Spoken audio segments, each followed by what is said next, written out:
It felt like last year Iowa State was known for their offense, namely Higgins and Knoll and the explosive pass game that they brought to the Cyclone football team. But it seems like this year, it could be the defense that sets the Cyclones apart. We're talking about it today on Locked On Cyclones.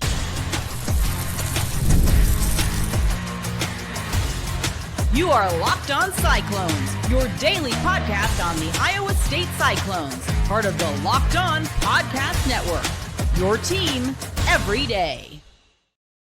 Welcome in to Locked On Cyclones, part of the Locked On Podcast Network, your team every day. Shout out to you for being here every single day, making this your first watch or listen of the day. I appreciate it more than you know. Whether you're watching on YouTube or listening on your favorite podcasting platform, be sure to hit subscribe so we can prove once and for all that it is, in fact, a Cyclone state. Today, we are talking almost exclusively about the defense, but we'll bounce around a little bit. We're going to break down some more defensive players on preseason watch list for awards. That's going to be super exciting. I do want to talk a little bit kind of about the defense as a whole. We'll kind of do that in the second segment. We might transition a little bit early and talk about the PFF college football show, breaking down Iowa State, their thoughts on the team. I might kind of do that in 2 and 3 just because they had so much to say.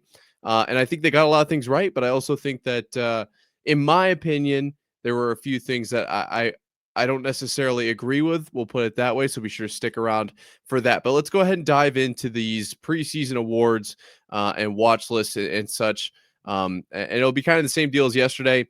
We're not really going to dive into the entire watch list because it's early, right? It's middle of July, or I guess end of July. Wow, geez, August is almost here. Farmageddon is very soon, so lock in on that one. I saw the Big 12 released Iowa State's like hour-long highlight reel. I cannot wait to really just sit back with a bowl of popcorn and watch that because we're almost there. We are almost there. Get a little distracted, but nonetheless, it's still kind of the off season. We're talking about these watch lists. It's really, really early in the year. Too early, or the year hasn't even started. So of course the watch list is very, very long. So I'm only talking about the Big 12 guys when I bring up these lists. Yesterday we talked primarily about Rocco Beck being on the Maxwell Award watch list there, but we did also mention the Jim Thorpe, Jeremiah Cooper, and Jontez Williams both on the watch list, the preseason watch list for the Jim Thorpe.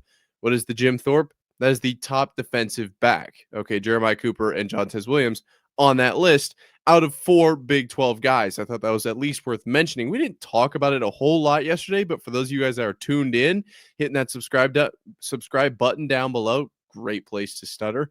You would have caught that. Like those 2 guys, very much kind of not the motor of the Iowa State defense, but very much a notable a presence, if you will. We also obviously elaborate on Rocco there. We need now to pivot to 2 more watch lists that were released yesterday on the 29th. Because we talked about the secondary, right? And that's a position group that I think could be really great for Iowa State this season. But I think it's going to be the result of the defensive line. And right here, right now, we've got a little bit of some validation in that thought process here. The Outland Trophy preseason watch list for the standout interior lineman was released yesterday. And guess who's on it? None other than Big Citrus. That's right. Domonique Orange from Iowa State made the list. I can rattle off a few of these other names here. I will just say that this is on the Big 12 website if you want to see the full list. But a couple guys from Kansas State, Utah, pair of guys from Utah, so maybe we look out for them. A lot of the teams in the Big 12 do have a guy on this list. Not all of them. But certainly a fair number of guys on this list. It's not like the Jim Thorpe with 4 guys. But Dom Orange making that list is a big deal. And we'll pivot back to that in here in a second. But I want to get out of the way as well that the Bronco Naruski Trophy preseason watch list was released for the top defensive player. And guess who's on that list? Jeremiah Cooper and Jontez Williams both on that list for Iowa State.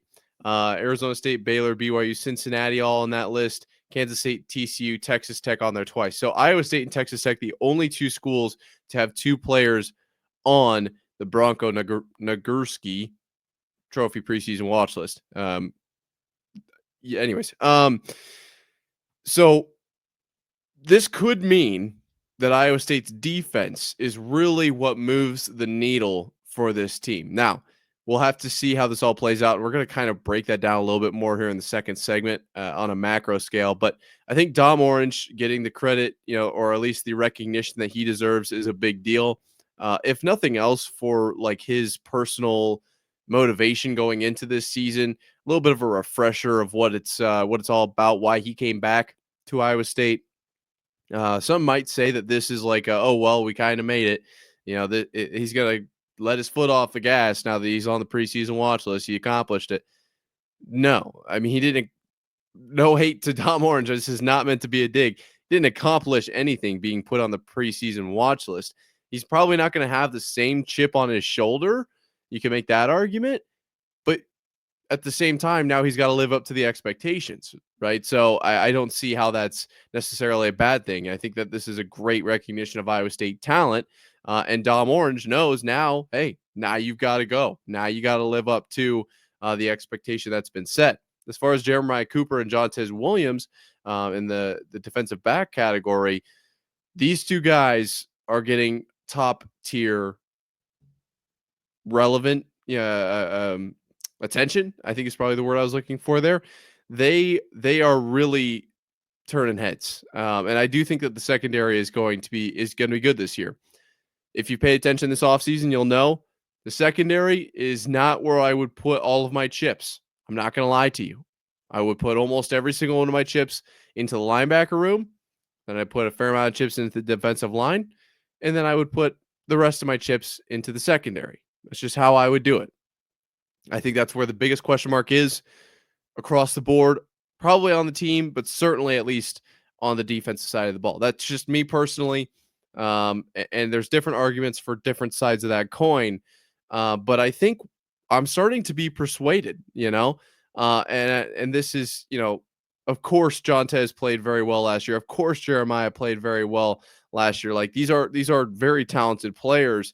It was just the reports that came out early in the offseason where it was like, well, we don't really know who's going to be the leader. We don't really know what this room is going to look like. And multiple times we heard Matt Campbell talk about this is one of the best, like this is one of the best rooms in our organization. And I was shocked every time, but it kept coming up. And I think we're starting to see now that it wasn't, I may have taken those comments a little bit not too far, just maybe in the wrong context. Maybe that it was more of this is a highly competitive room. It's not so much, well, we don't really have a guy. It was more like we have too many guys. We've got some very top tier talent, and we also have really good talent right behind him. I don't know who's going to be the guy. So with Jeremiah Cooper and Jontez Williams, kind of the two dudes, if you will, in that room, we got a lot of potential from that secondary. I mean, this is kind of the year that they have to step up. And we'll talk about that more so in the third segment, or at least or at least in the kind of latter portion of the show here. But this is exciting to see some recognition, obviously, for Dom Orange and for these two corners, to at least defensive backs. We'll see maybe if they get moved around, what it looks like for not only the Jim Thorpe, but now also the Bronco Nagurski trophy preseason watch list. Like, that's great. It is still early. It's just a preseason watch list, but at least getting recognized by the media. I think that this defensive unit for Iowa State is going to be a weapon, is going to be a strong suit for them. So we're going to have to break down the defense as a whole a little bit here. We're going to do that coming up right after this. Time to fuel up and turn it up with 5-Hour Energy Transfusion. It brings the bold grape, ginger, and lime flavor of your favorite golf drink, minus the alcohol, into a quick, energizing shot. Whether you're sinking birdies or just making memories with friends, this one's a hole-in-one for your energy game. Let's be honest, some days on the course or off it, you just need that extra boost to stay sharp and energized. One of my favorite shots I ever hit of all time wasn't a great shot, but out at Honey Creek in Boone, they have that, I think it's hole 11. It's like a 70-foot drop, just a little par 3. I hit it with like a little pitching wedge, just bloop, right down there onto, I think I maybe hit the green if I was lucky. I can't remember, but it was a very memorable shot. It was a sunset. It was unreal. Golf is all about good times with good people and good flavors. Of course, the grape ginger lime flavor gives you the best parts of your clubhouse go-to without chasing down the bev cart. If you go to 5hourenergy.com today, that is number 5, hourenergy.com. You can use my promo code Locked On Golf to receive 20% off your order. This offer is only valid until September 30th on one order and cannot be used with other promotions. This code is not good on subscription orders. Whether you're meeting up with friends or trying to turn 18 holes into 36, get the energizing boost you need to power through. Order transfusion flavor 5-hour energy shots today. So we've talked about the awards that these defensive players are on the watch list for. And we've talked a lot about the defense, I would say, as a whole. I think this is probably the most that I think defense gets talked about. I think it's really easy to look over the defense, especially in, well, maybe not so much the offseason. I think that's probably when the defense gets talked about the most. But during the season, unless the defense is really messing up, it's not something you talk about a whole lot. There are going to be reasons, don't get me wrong. There are going to be situations, goal line stands, huge games, shutout games. But for the most part, if you're allowing, somewhere like the 14 to 17 points per game range or whatever, as long as the offense is averaging more than that, the defense is kind of one of those where it's like a long snapper. And I know this a little all too well. The long snapper is the most forgotten position on the football field until it's pretty obvious that they didn't do their job. No one is out there with a stopwatch. Ooh, that snap came in at a 0.85. That's a little slow. Oh, it's a little slow. Ooh, that one was just outside the strike zone, just outside his frame on that lower knee there. Maybe if it was low, that's generally where people catch it. But if it's just wide left or right, if as long as it's around the hip range, people aren't going to catch that. People aren't going to catch that it's not quite at that 0.7 standard. It's flying in at about 0.9. Maybe the temperature is a little bit little chilly, or maybe it's too hot and they're too sweaty. Maybe it's too windy. They're trying to play the wind. Who knows? There's a lot of factors that go into long snappers. I apologize. I actually went on a little tangent there. The point is, how many people are thinking about that stuff? Pretty much the long snapping coach and the long snapper. That's really about it until it's too cold and his fingers didn't quite get around on the ball. Ball slips out, rolls his way back to the punter. All of a sudden, it's a block punt. It's a breakdown play, fire, whatever the case is. Everyone's going to remember it. Is anyone right now thinking about Michigan State, Michigan? Like, I know it's not the same thing, but that's a punt play that how many times are punts performed every year and no one thinks about them? It's the same kind of thing with defense, except just not on the quite exact same scale, because defense is one of the two, I would say, biggest phases of the game. Yes, it's 3 ways, but percentage wise, I don't think I'm too far out of my wheelhouse saying here that most people would say it's about 40-40-20. I don't think it's 33 across the board, offense, defense, special teams. So people are still going to talk about defense, but unless they're doing something absolutely wrong, it's not talked about as much. I think this has been fun to really break down the defense, because I do think this could be a strong point for the Cyclones. And we talked about the corners a lot, over the last really 2 days, today and yesterday, specifically Jontez and Jeremiah Cooper, and Benny Ngoya, I think could be a really solid asset for this Iowa State team. But my personal interest is peaked at the linebacker and defensive line position. At linebacker, this unit, how many times am I going to say this? Like, this unit could absolutely destroy not only Big 12, but a Big 10 team as well, and probably someone in the playoff, those teams' offenses. This defense could absolutely fly around and just completely, I like, what's the term you use? Smush? Smother? Probably a pretty good term. Squander? Oh, I get a little fancy with squander there. Sounds like a bird. Whatever the term you want to use is, this defense could do it. This could be one of the best defenses in the Big 12. in my opinion, I think that that's very, very, very, very, very possible. And the defensive line and linebacker units, I think, are probably two of the biggest reasons for that. Like I said, the linebackers, let's start there. Guys coming back from injury: Caleb Bacon, Carson Willick, John Klosterman, Will McLaughlin, Caleb Brazina, Zachary Levitt, guys we've talked about over and over. And then you look at the guys coming back from last year that played a lot of snaps in those guys' absence. This unit is so deep now by accident, and you're returning guys like Caleb Bacon, like an unreal player, an unreal player. Just by him being healthy, now able to play, Iowa State's linebacking core and defense as a whole got significantly better from last year to this year. That's just what it is. The defensive line, I do think that there are a lot of big names on here that can make some big noise. Dom Orange, we talked about with him being nominated in some of these preseason awards. But Vontroy Malone, Trey Verdon. I think Tamatoa McDonough, I am still going to kind of ride my wave of saying he's going to be a weapon on defense for this Cyclones team. I really legitimately am kind of hitching my wagon to this one. Same thing with Cooper Alexander on offense. And I'm not afraid to, kind of eat this if it doesn't go well, but that's just where my mind's at. Cannon Butler, mentioned by Matt Campbell. So the defense as a whole, this overarching outlook preview, it's going to be, I would say it wouldn't be easy. I'm not going to say it would be hard not to, but I'm going to say it wouldn't be easy to be worse than last season. The secondary was very, very good, but in my opinion, the pass rush was really weak. I thought that the run stopping ability of this team that last year's team wasn't very good.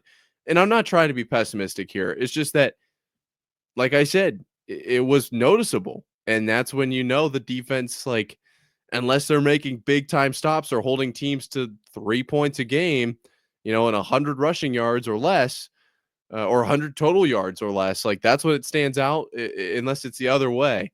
And so I didn't think that defense was very good last year. I think we're going to see a defensive unit that is like 4 to 5 times better this season. I really do. I think we have the depth at linebacker now and the high-end talent. I think we have a significant boost on the defensive line. And in the defensive back category, I don't think we got worse. If anything, we didn't get significantly worse. I will be very interested to see how it plays out. Obviously, no DP out there from last season. Very like that you're going to feel that, right? And no Bo Freeler, as we've talked about either. That's not it, but a couple guys off the top of the head. So, this defensive unit is deeper and more talented than I think maybe in a long time, to be honest. I think that this might be the portion of the game that Iowa State can lean on. I think this is, obviously you have to score points to win games. You can't win games with 0 points, but you can score points on defense too. So like maybe this is literally what gets Iowa State back to the Big 12 championship game. It's a very real possibility in my opinion.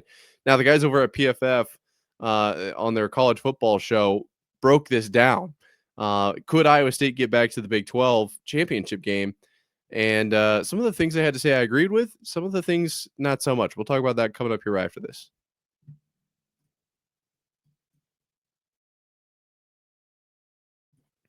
You're here with Locked On Cyclones, part of Locked On Podcast Network, your team every day. And we're now talking about Max Chadwick and Dalton Wasserman breaking down Iowa State football. I apologize to those two if I didn't quite get it right.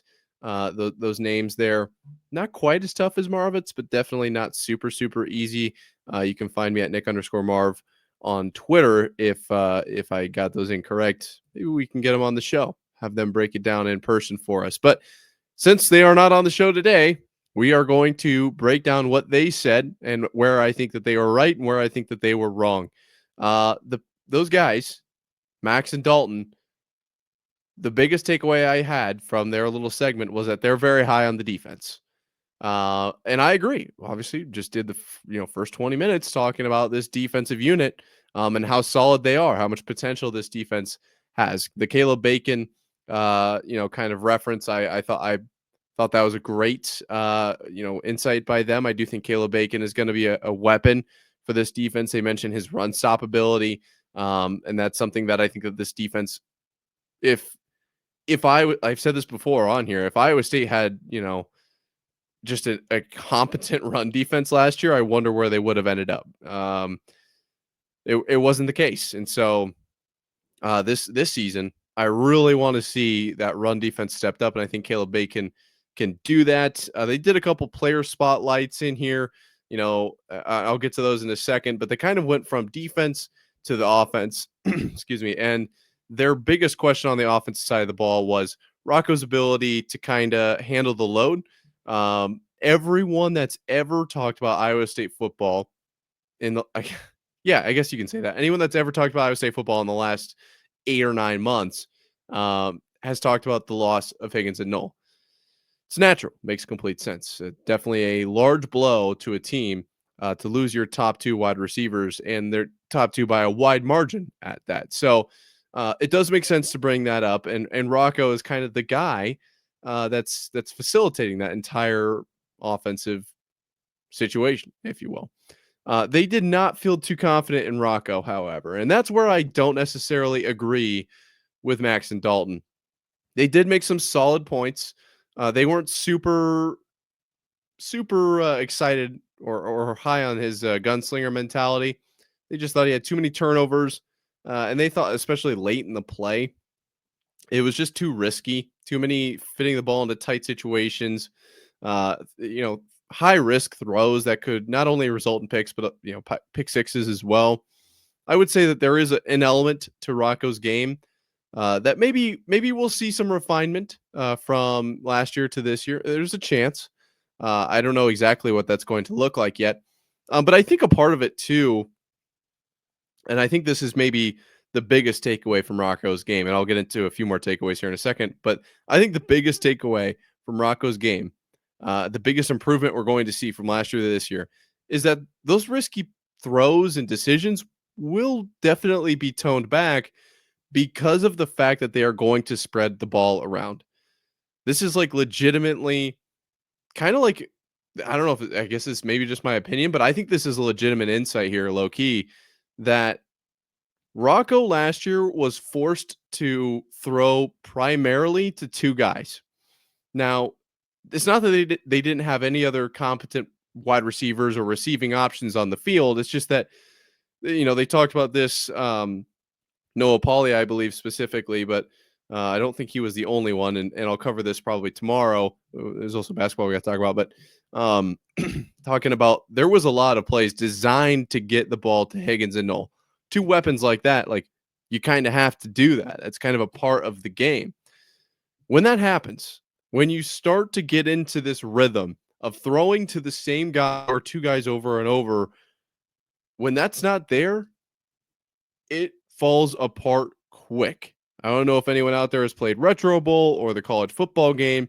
If you're playing and you've got that one wide receiver or 2 wide receivers that they just always get open or they just always catch the ball, and then you run into, maybe it's 3rd down, or maybe it's not really a throwaway play. It's not really, you can't just survive to the next down. You kind of got to get it situation. And defense decides to double team or triple, or maybe the receiver slips or whatever, whoever this go-to guy is, he's just not there. You kind of go into a little bit of a panic. It's a little bit more low key because I'm just like on my little phone. Like, it's not as serious. I can always just restart the game.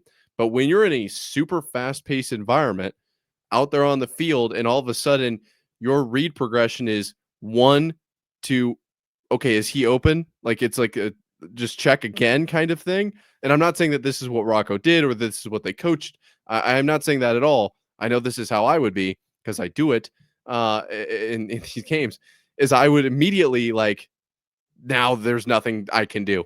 I just panic. There's literally nowhere to go. Look somewhere. Are they sort of open? Let's make that work. I can see that being a reality. Let's make it very, very clear, because I don't want people coming after me. I was not a quarterback. The highest level of quarterback I got to was second string on JV.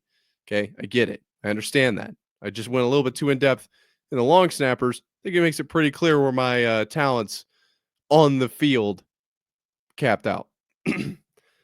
That being said, I think that the progression of Rocco's game is going to be it's going to be in his progressions as a result of them spreading the ball around this year. You're not going to have those two guys at the top of the game that are going to absolutely stand out as we're getting the ball to Higgins and Knoll 95% of the time. We're spreading it around. Are we getting it to Green? Are we getting it to Solg? Are we getting it to Townsend? Which tight ends are we hitting on this drive? Is it going to be out of the backfield to Sama? Bramer could be, we'll talk about him in here in a second. Bramer could be a legitimate dude for this Iowa State team. And so having so many options, and Rocco's talked about this, now instead of is Higgins open, yes or no? If no, throw it anyway. It's is Bramer open? All right, we're going to move to progression 2. Is Sowell open on the comeback? No. Is Townsend in the reverse off the motion drag coming back across the field? Progression 3, is he open? No. All right, where is Hansen in the dump or whatever the case is? I think that the concept was there last year for sure. Obviously, they weren't saying to Rocco, and Rocco probably wasn't thinking like, even if Higgins isn't open, just throw it to him. I don't think that's probably what they were doing, at least more times than not. But I think that the practice this year of constantly going through the progressions, and they've been doing this all off season. Now, when it gets late in the play, there's not as big of a question mark. He's been in this situation hundreds of times in comparison to last year, late in the season, which I know we're talking about late in the play, but late in the season, you've kind of gotten used to a way of doing things, and it's hard to switch that up on a dime. Literally mid-play, when you have about 0.3 of a second to figure out what you're going to do, you revert, and you might not make the best decisions. I don't know if I conveyed that the best way, but I think that makes the most sense. Rocco is going to be a more solid quarterback this year because of him being forced to work through his progressions more often. He will no longer, in my opinion, be forcing balls into situations that are riskier because he is going to be thinking through the plays more throughout the season. That's my best attempt at summing this up. I think he will be more poised as a result of not having those top quarterbacks. And I think I'm probably going to do another segment on this because that is such a big, important point in my opinion. Let's talk about a few other things here before we wrap up. PFF believes Ben Bramer could be the guy at the tight end position there. I agree with that. I do think that he is a solid receiving threat for this offense. I do think Cooper Alexander could step onto the scene a little bit this year. Be interested to see how much they use the running backs out of the back. They didn't really talk too much about Sowell and Townsend. I think two guys that just a little bit we'll have to see. I am very excited to see what Townsend does outside of just the pure passing game. I think he could be a real threat, in the slot or in the motion or in the backfield. They've talked about putting him all over the place as kind of a utility guy. I absolutely agree with that. Or I'm excited, I guess, to see what happens there.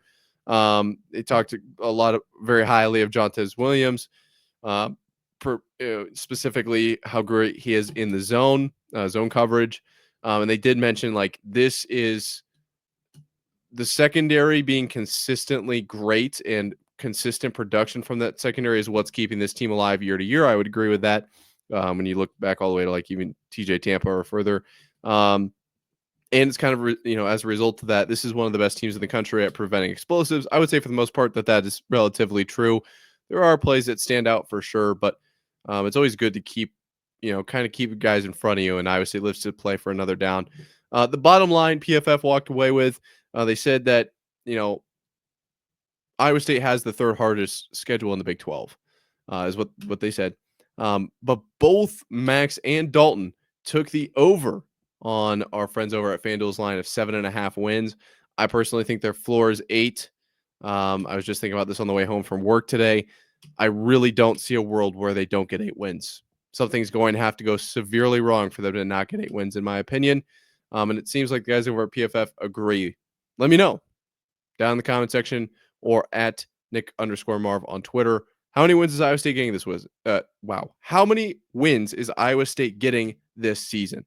Personally, I'm gonna say they go 10 wins. I'm gonna say they go back to back on the double-digit category. I think we're in a new era of Iowa State football, but that's just me.